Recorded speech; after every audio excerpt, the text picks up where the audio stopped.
Tombstone, Arizona Territory, June 4, 1885.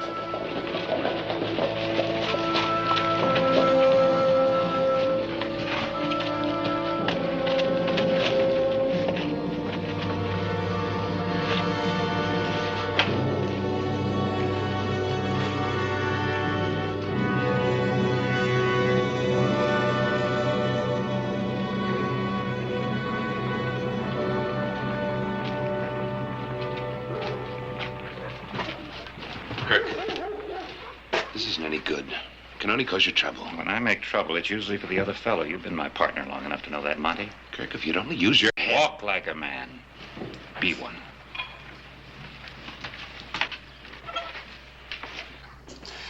Until the lawless element is stamped out, there can be no legal trade in beef in Tombstone.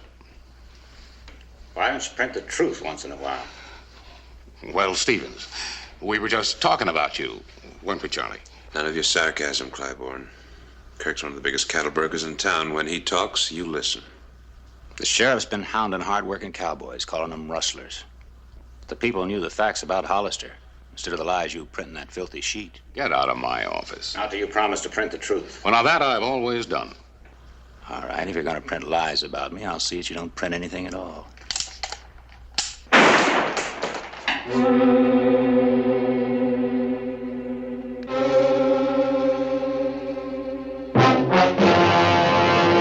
An actual account from the pages of my newspaper, the Tombstone Epitaph.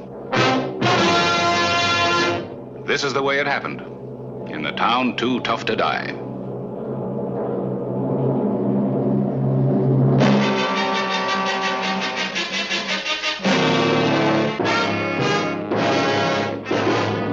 Tombstone Territory.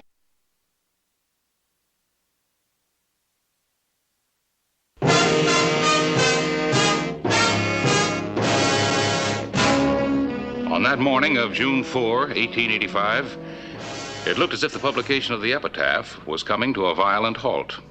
Monty, get the boys and tear the place apart. I have a better way. The only better way would be to hang Clybourne from the nearest pole. Set up a headline, Harris. Cattle broker splattered by buckshot.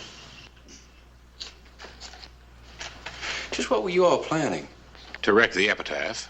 My partner and I were just explaining to Mr. Clybourne that we disagreed with his policies. Oh, well, that's all right. So long as you do it peaceably. You ain't so peaceable, running my best beef suppliers out of the territory. All your beef suppliers are rustlers. Everybody in town knows that. Because he tells them. You push people around, he turns you into a tin god for doing it. Get out.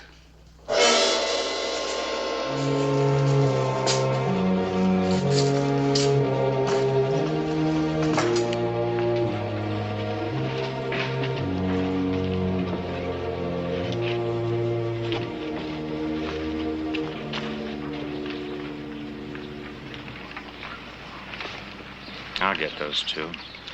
Trouble with you is you can't forget your past. My past?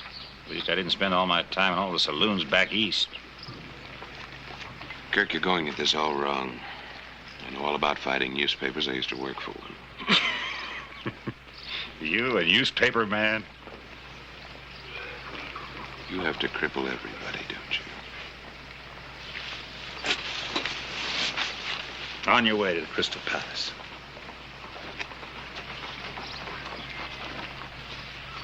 Newspaper man.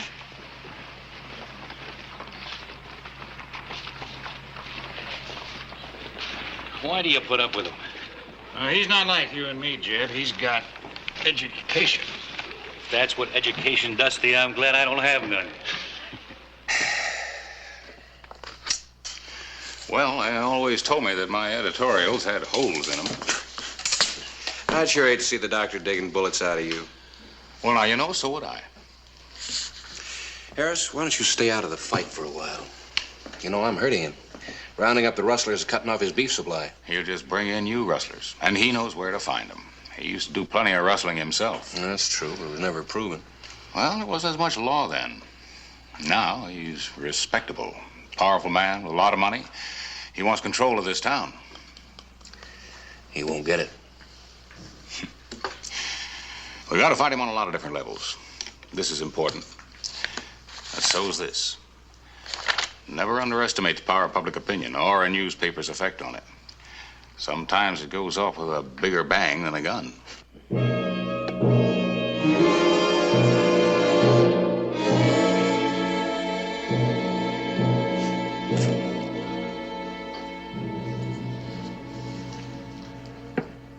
You really don't know very much about me, do you, Kirk? Well, what's there to know, Monty? How many quarts a day you can put away?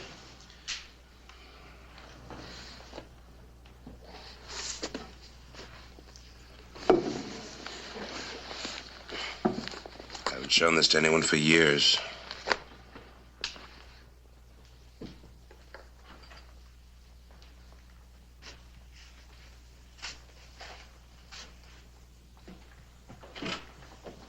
Montague Davis. So you did work on a newspaper. Managing editor of the Baltimore Observer. How long? Nearly 2 years. What happened? Well, Never mind, you don't have to tell me. after Baltimore, I tried Chicago. And I sort of lost interest. That's when I started to speculate in the cattle market. Lucky thing for both of us. Kirk, I want to get back into the newspaper business. What? Oh, we got the sweetest setup in the whole world. Get rid of the sheriff and the Epitaph, we'll run the town.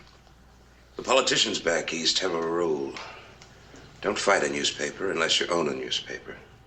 You can own one, Kirk. Newspaper? Sure. And I can run it for you. You can control public opinion, have anything you want. Get rid of Hollister, you can become mayor. How come after all these years you got the itch again? Each of us has to try to be a man in his own way.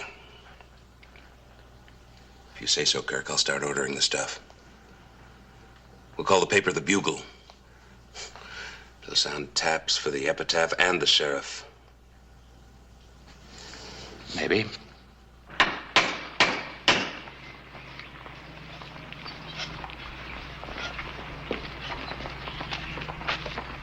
Well, we got a sign. We're in business. Finest printing equipment money can buy, right, Monty? Take a look. I've seen them come and go, but only the Epitaph stays in business. Not this time, mister. Good morning. Oh, wait till you read the Bugle, Claiborne. Oh, I don't mind competition. I only hope your paper has more integrity than your catalog. Come and get the first issue of the Bugle this afternoon. Free with these handbills. Compliments of Kirk Stevens. You know there's no shooting in the town limits. Give me a gun. You'll have to get it. Folks, listen.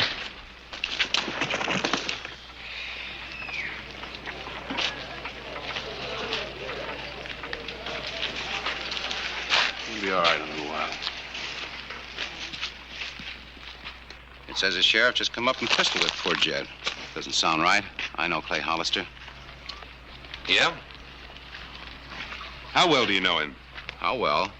I know that if Jeb was shooting up the town, the sheriff was within his right to disarm him.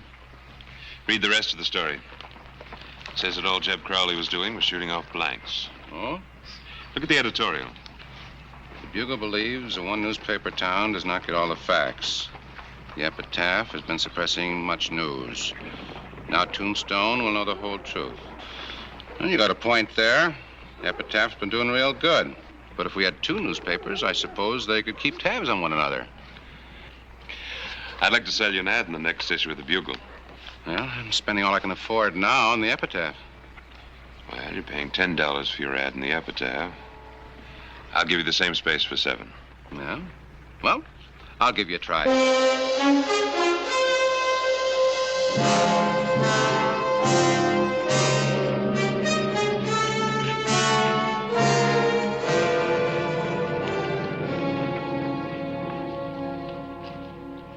You're a lawman by election only, and that newspaper can turn public opinion against you. Clay, this is Todd Murphy. I met him up at the OK Corral. He needs some help. What kind of help? Had 20 head of cattle stolen.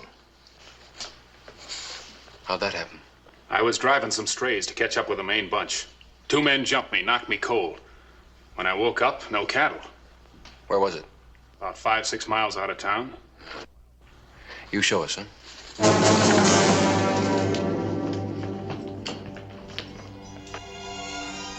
The afternoon of June 14. 8 miles north of town, Clay Hollister spotted the stolen herd.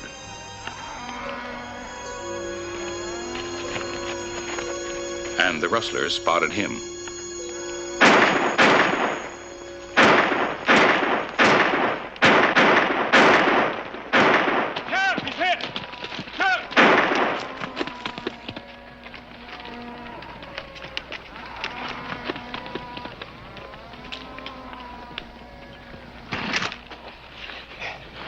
Here, Jimmy.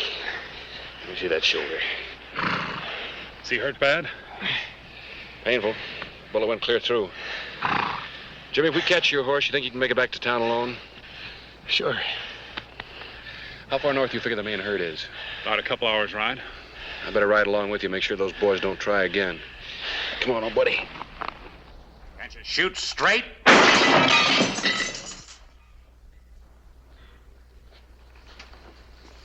Like that. Go on. Well, the sheriff and the other guy drove the herd off. We figured it didn't pay to follow. You were right. You can't fight Hollister with 6 guns. We'll get him. Nobody saw where the cattle went but you? That's right. The deputy rode back towards town. You had the ownership papers with you to prove you were in rightful possession of the cattle. We worked the way Kirk taught us to. We can turn this against Hollister. The only thing I want to turn against Hollister is a gun. Kirk, if you'll only have a little patience. Stick around, boys. I may have a job for you.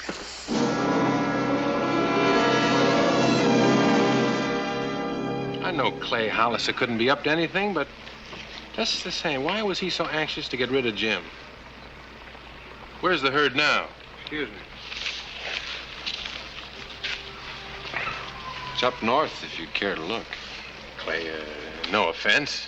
This was just about the rustling and... And what? Nothing, Clay. Nothing.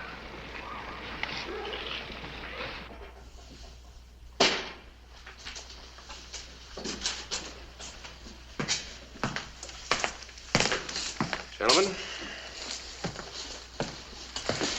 I read your little story. So did everybody else in town. Our circulation's improving every day. You say these rightful owners were deprived of their cattle? That's what they told us. They showed us papers to prove it. In other words, you're accusing me of rustling. Rightful owners, where do you suppose I can find them? How do we know? Well, you talked to them. It says so right here. They left town. They said they were afraid you were going to kill them. You got all the answers, haven't you? When you lie real good. Watch that gun here. Kirk. Hollister, when are you going to learn? You know, you just can't walk in here and threaten honest citizens. What are the people going to think when they read about it?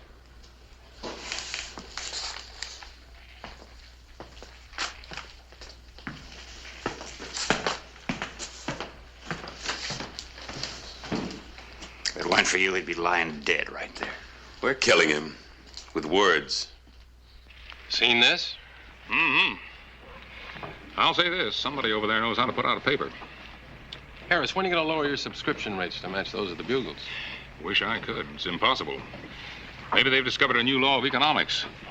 How to show a profit while operating at under cost. Well, it seems to me like one man should be able to put out a newspaper just as cheap as another. Kirk Stevens is paying for the losses of the Bugle out of his cattle proceeds. Maybe Stevens is just a good businessman. Anyway, you can't expect us to pay extra for the Epitaph when the Bugle's just as good. And maybe a little more impartial. Impartial? How do you like that?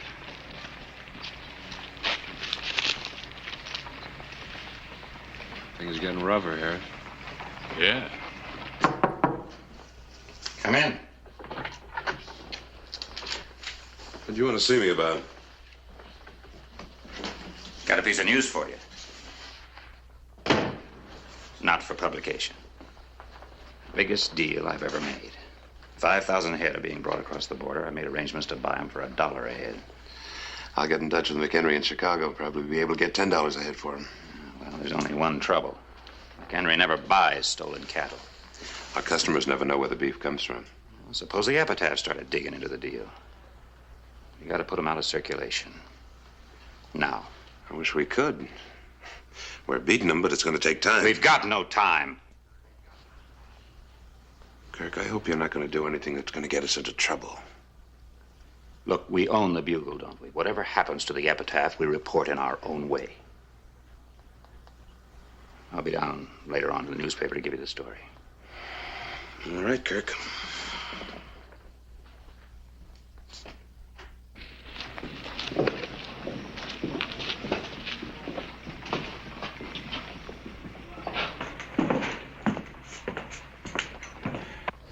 Well, that's it, Fred. Let's get out of paper, even if we have lost half our customers.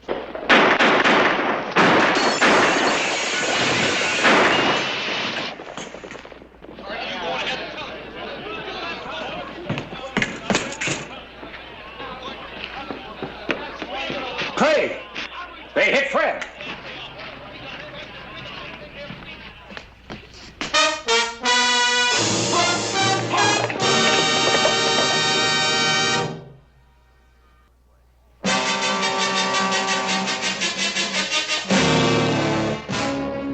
June 20, 1885. Fred's body was moved to the undertaking parlor.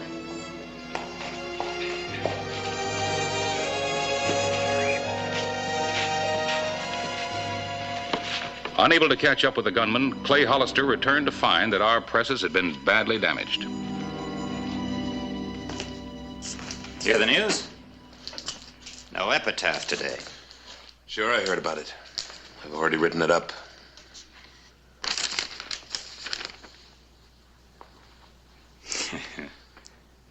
Well, this is good. You make it sound like Hollister doesn't want to catch the killers, may even be behind the shooting. It wasn't easy. I'm not sure you should have done it. Put the Epitaph out of business, didn't I? By killing an innocent man. I was after Clybourne. Since when do you care about killing? I'm only warning you for your own sake, Kirk. Don't take any more chances. Somehow I liked you better when you were spending your afternoons at the Crystal Palace. I'm trying to make a big man out of you, Kirk. Please don't spoil it. First, you make a man out of yourself.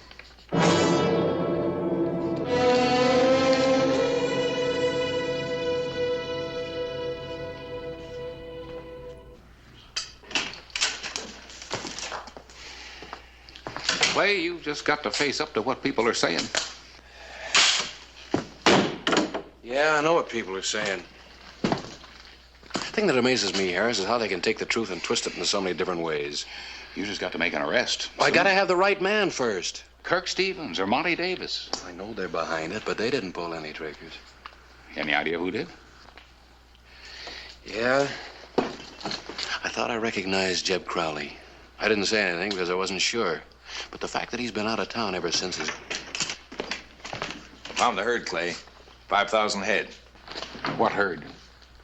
Well, I got a wire from the Mexican border saying a big herd had been driven across, and they wanted me to follow up. Where were they headed? Kirk Stevens stockyards. Are you sure? Yeah. I managed to talk to a couple of the cowpokes. 5,000 head. This could be a break for us. June 22, 1885. Broker Kirk Stevens' stockyards were bulging with beef. How are you, Kirk? Jeb. What's he doing here? I'll never handle a big deal yet without old Jeb, right, Jeb? Right, boss. Been together a long time. Well, we got work to do. I think you're asking for trouble. Suppose the sheriff connects him with the shooting. Old Jeb can take care of himself. I think you're taking Hollister too lightly. I'm not the one that's taking him light. You think he can be beaten with words. I don't. Jeb. Where you been the last couple of days? Driving cattle? My deputy scouted this herd. You weren't with him. What about the other two, Jim? Them neither. He's just got bad eyes. What do you think of my eyesight? I spotted you right after Fred was murdered. You're just making wild guesses. go down to my office. We can talk better there. We're not going nowhere. I wouldn't.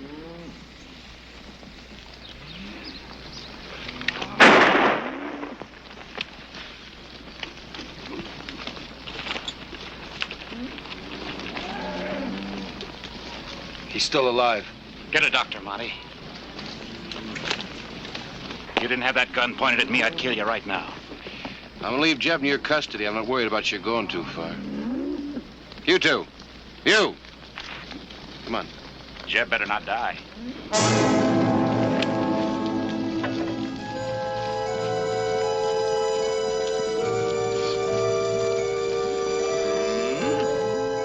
Noon, June 22.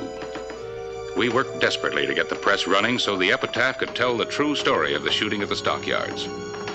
The Bugle hit the streets first. And so, people of Tombstone, how many more shootings will we let our gunslinging sheriff get away with?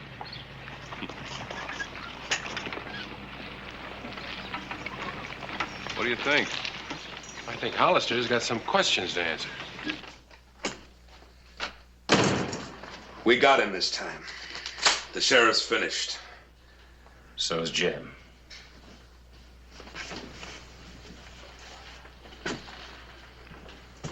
What are you gonna do? He was one of my boys. The people will take care of Hollister. They'll throw him out of office. Kirk, you go after Hollister now and you're gonna ruin everything. Everything the Bugle and I have done for you.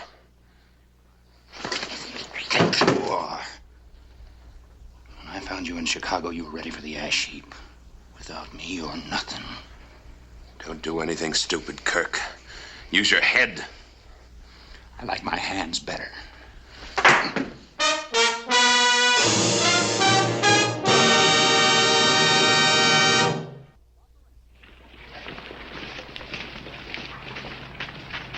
Hollister? We want to talk to you.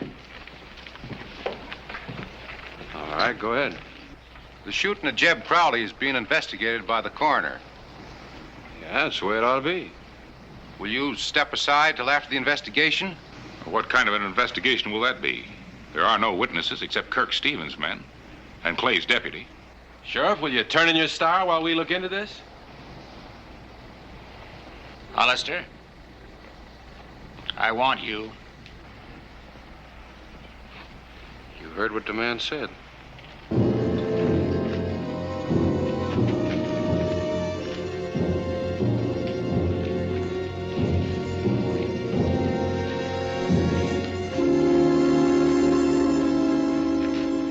You killed one of my boys.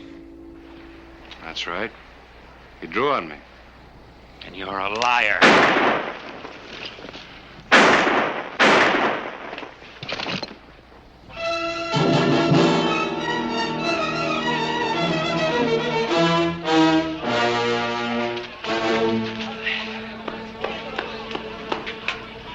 He's dead. Any doubts who shot first? Kirk did. I wonder how many men he's killed with that trick. Guess we won't need the investigation, Clay.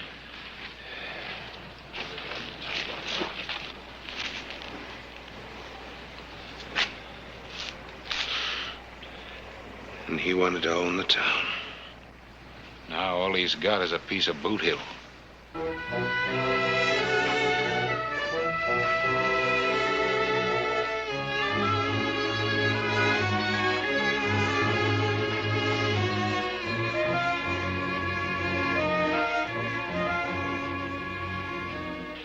Well, I guess the Bugle won't be out tomorrow.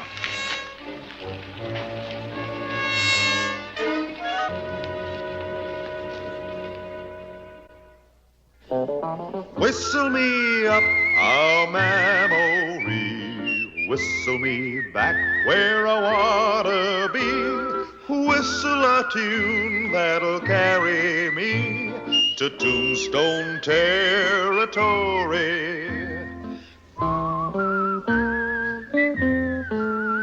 If your past has run afoul of the law, it's a handy place to be. your future's just as good as your draw in Tombstone territory. Whistle me up a memory, whistle me back where I wanna be. Whistle a tune that'll carry me to Tombstone territory.